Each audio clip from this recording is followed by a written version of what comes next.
À Neoma, nous utilisons la réalité virtuelle pour les études de cas pour nos étudiants. Nous avons créé ainsi une véritable bibliothèque de cas avec des contextes très spécifiques autour de métiers spécifiques. Par exemple, en marketing, nous avons travaillé avec une boutique de centre-ville qui s'appelle Cinétique. En supply chain et logistique, nous avons travaillé avec les drives Leclerc. Enfin, sur les cas VR autour des ressources humaines et du design de l'espace de travail, nous avons travaillé avec Enedis. Les bénéfices des cas utilisant la réalité virtuelle sont finalement assez nombreux. Ça nous permet d'importer directement dans la salle de classe le contexte managérial pertinent pour l'étudiant. Ainsi, le professeur va pouvoir expliquer la théorie et proposer de vivre l'expérience directement en situation, tout simplement grâce au casque de réalité virtuelle. Par ailleurs, ça permet donc des cycles courts finalement entre théorie et pratique. L'autre avantage, c'est que nos étudiants vont pouvoir vivre une expérience comme s'ils la vivaient en vrai. En effet, on donne à voir au cerveau un certain nombre de choses et l'immersion est suffisamment performante pour que cela constitue une véritable expérience à proprement parler. Ainsi, quand un étudiant ressort par exemple de sa visite d'un drive, tout se passe comme s'il avait réellement visité le drive. C'est extrêmement pratique puisque dans le cadre de Neoma, nous avons plusieurs milliers d'étudiants et c'est évidemment d'un point de vue purement organisationnel et logistique très compliqué d'emmener ces milliers d'étudiants visiter un entrepôt ou un drive.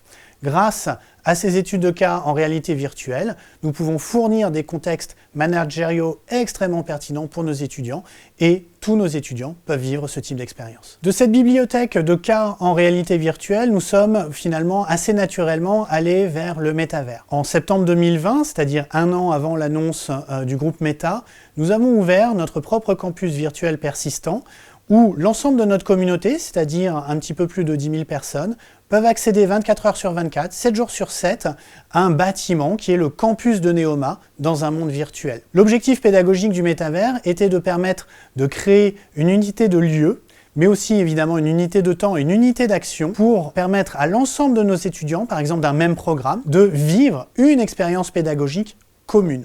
Puisque nous sommes présents sur 3 campus physiques, Reims, Rouen et Paris, mais également à l'international. L'étudiant et le professeur vont pouvoir se concentrer sur le propos et non pas sur leur apparence physique, alors que sur un outil de visioconférence, régulièrement, on va être vigilant finalement à l'image que la webcam va renvoyer de nous-mêmes. On est tout simplement représenté par son avatar qui gère notre image de manière un petit peu automatique. L'étudiant va se focaliser d'une part sur l'audio finalement, la voix du professeur, mais également peut-être sur son contenu visuel, c'est-à-dire sur ses slides. Finalement, à l'intérieur d'une technologie type métavers, on réplique quelque part ce qui se passe dans la salle de classe en limitant les phénomènes de distraction tels que l'image de soi-même à travers la webcam. Ainsi, il est extrêmement important dans le design même des expériences qu'on fait vivre en réalité virtuelle ou dans le métaverse, d'intégrer cette notion d'avoir des mouvements qui sont travaillés assez lents pour éviter de trop choquer finalement et de créer un écart trop grand entre ce que voit notre cerveau et ce que perçoit notre corps. Dans les autres précautions qu'on a prises au niveau de Neoma par rapport à l'utilisation du campus virtuel persistant, c'est qu'on a souhaité éviter l'anonymat de nos étudiants. Tous nos étudiants ont leur nom, prénom et leur programme indiqués quand ils se connectent sur le campus virtuel persistant. Et par ailleurs, nous avons aussi créé quelque part une charte et un règlement intérieur de fonctionnement. En fait, pour être plus précis, je pense que nous avons été une des premières écoles au monde à retravailler nos règlements intérieurs pour intégrer la notion de métaverse.